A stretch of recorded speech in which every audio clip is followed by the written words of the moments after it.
Hello and shalom to all JNF trustees and friends. You're watching the weekly edition of Channel 2 News, a magazine specially edited for you and brought to you by the Channel 2 News Company, Israel's leading news outfit. We selected the most important, interesting, and exciting stories for you, those that made this week here in Israel. We wish you a pleasant viewing experience. In exactly 2.5 weeks from now, it's game time. מבחינתנו זה יכול להיות אסון לכדורגל. אנחנו פועלים בכל המישורים, הן המשפטיים והן הדיפלומטיים, כדי למגר את הדבר הזה. From here, the Palestinian Soccer Association office in Ramallah, Jibril Rajub, the chairman, aims to bring the anti-Israel campaign to its peak.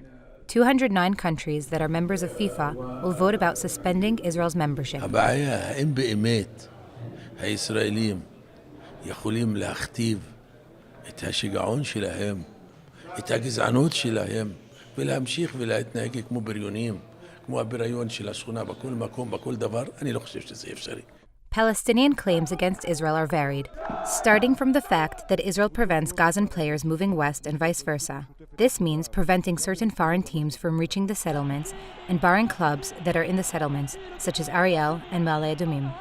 Make no mistake, this is a diplomatic, political principle, with the attempt to pressure Israel. למה אתה בעצם מערב פוליטיקה וכדורגל? כי בסך הכל, כנראה, ואומרים בהתאחדות לכדורגל בישראל, זו עוד דרך שלכם לנגח את ישראל ולהביך אותה בזירה הבינלאומית. קשר להתאחדות הישראלי איננו פרטנר שלי, איננו מסוגל להגיד דבר כזה, כל זמן שהוא לא קם ואמר או אומר שדי. אין לג'יבריל באמת טענות אמיתיות, ואני חושב שהוא חלק גדול מהפעילות שלו היא פעילות פוליטית, להביך את מדינת ישראל ולא רק את הכדורגל. It is very doubtful that what lies before the Palestinian president and the Ramallah Soccer Association begins and ends with soccer.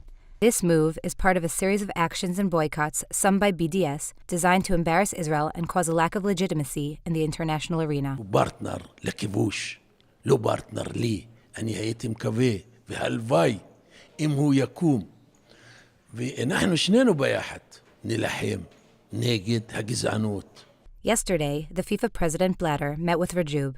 He is supposed to arrive here in a few days' time. For him, only a meeting with Prime Minister Netanyahu and possibly with Abu Mazen would be the only way to neutralize this explosive. הוא אחד מגדולי אומני ישראל, הוא אחד מגדולי אומני העולם. האמת היא שכולנו זכינו, גם הוא וגם אנחנו, כי הוא בעצם הלך לעולמו כשכל המשפחה היו גם בחדר וגם עליו ואיתו, והחזקנו אותו ושרנו לו והיינו איתו. אז הוא נפרד מאיתנו ואנחנו ממנו בצורה הכי מבורכת שכולנו יכולנו לקבל. Menashe Kadishman left his mark on all aspects of Israeli art. In his youth, he was a shepherd, and when you say Kadishman, the first thing you think of is obviously sheep. השתמשתי בטבע שצבעתי עץ, וצבעתי אדמה, וצבעתי אבן. הכל היה כאילו לגיטימי. עכשיו צבעתי כבשים, וזה צבע מיוחד לכבשים בין כה וכה. זה בעצם רישום.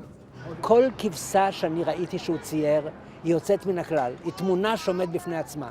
אני חושב שאף אחד בהיסטוריה של האמנות עשה מין מפעל כזה מיוחד וכל כך מוצלח. הוא היה כל כך נדיב, הוא חילק את הכבשים האלה ביד רחבה, וכל מי שישב איתו, ולא משנה אם זה פועל או נשיא, כולם זכו בכבשים. Kadishman's statue of 3 circles was put up by the Bima Theater in the 70s and has since been an icon of Tel Aviv.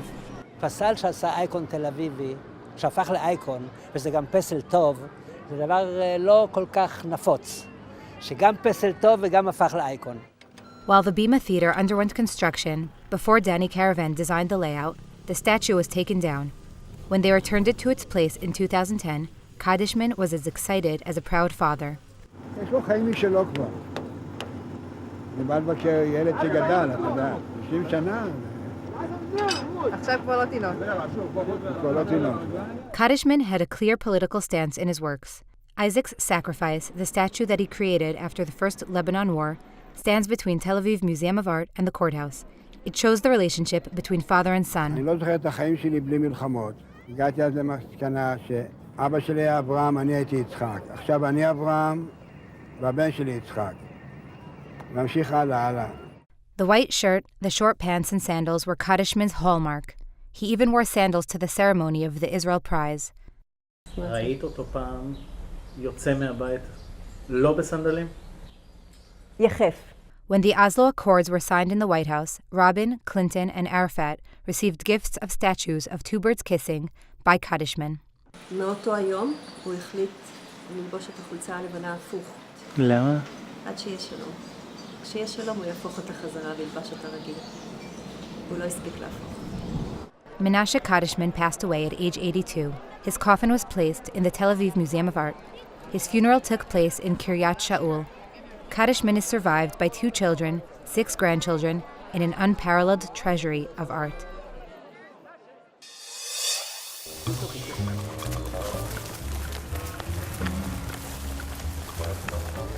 לא לקח לו הרבה זמן. לא, כי יש פה הרבה. Lotem and his dog Fisco have found in the past few weeks a treasure in the earth of the Galilee. Black gold, but we aren't talking about gasoline. זאת בעצם הקמעה השחורה. זה זן שהיא קמעה שחורה קיצית בעצם, והיא נראית בהחלט כמו גוש אדמה. Black truffles are a sought-after worldwide product whose price can reach hundreds and thousands of dollars a mushroom. Until now, nobody has been able to grow them in Israel.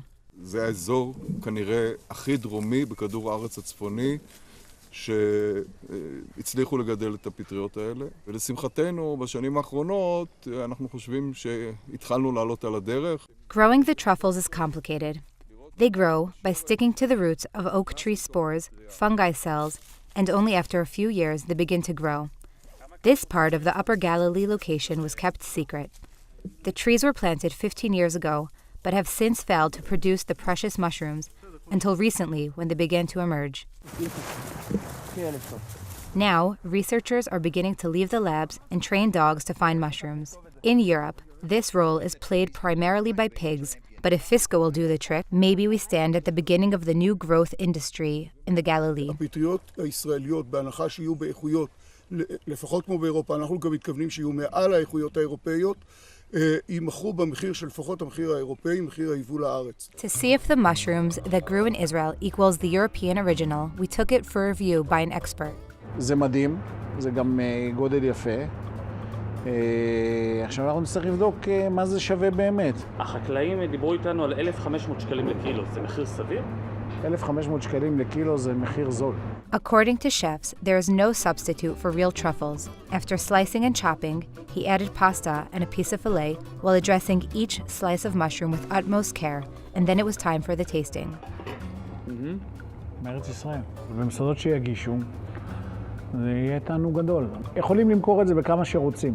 באמת. יהיה מי שיקנה. יהיה מי שיקנה, ויהיה מי שלא יקנה. אז אני אומר, אם יהיה בשפע, אז בוא ניתן לכולם לטעום, ואם יהיה בקמצוץ, אז יחידי סגולה יטעמו, ואנחנו רוצים שכולם יטעמו. Meanwhile, every day the dog Fisco continues to find in the ground mushrooms worth thousands of dollars. At the end stages of the experiment, and after receiving the approval of the taste, they will try to expand the areas of truffle growth, and perhaps, in the near future, you will find a truffle roll in your supermarket. As for the price, we can't promise anything.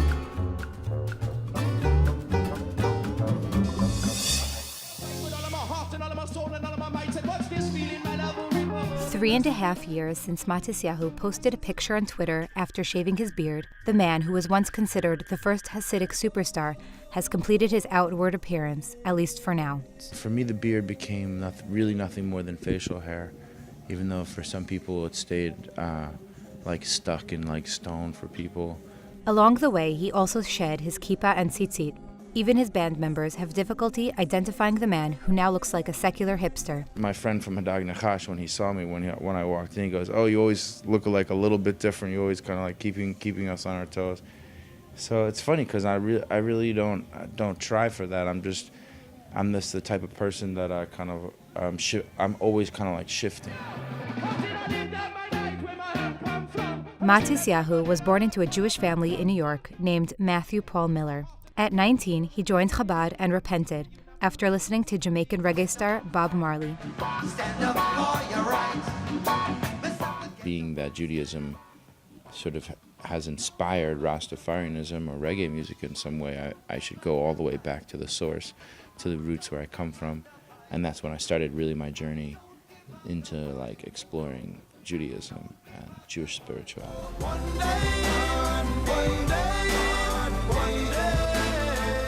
Matisyahu signed with the record company Sony and became a star that sold over 1 million copies.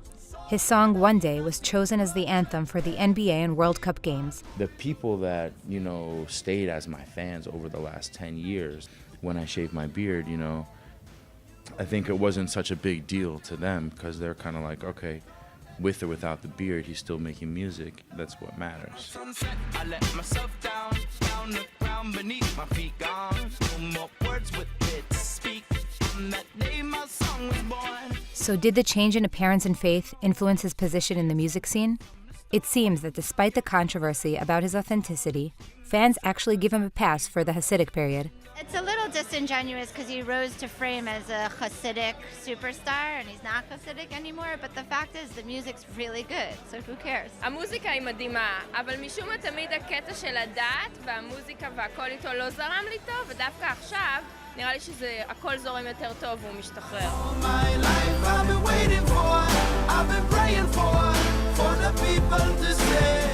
In the month of Tishrei, he promises us, in the holidays in September, he will come perform in Israel, and one day, like in his song, he will also become a permanent guest.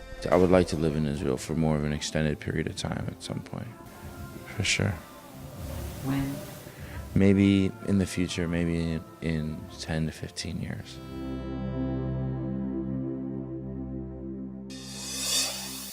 Thank you for staying with us in this weekly edition of Channel 2 News for JNF trustees and friends. For more articles and live updates, you're welcome to go to our websites, Mako or Reshet. We will meet again next week. Until then, all the best, shalom and goodbye.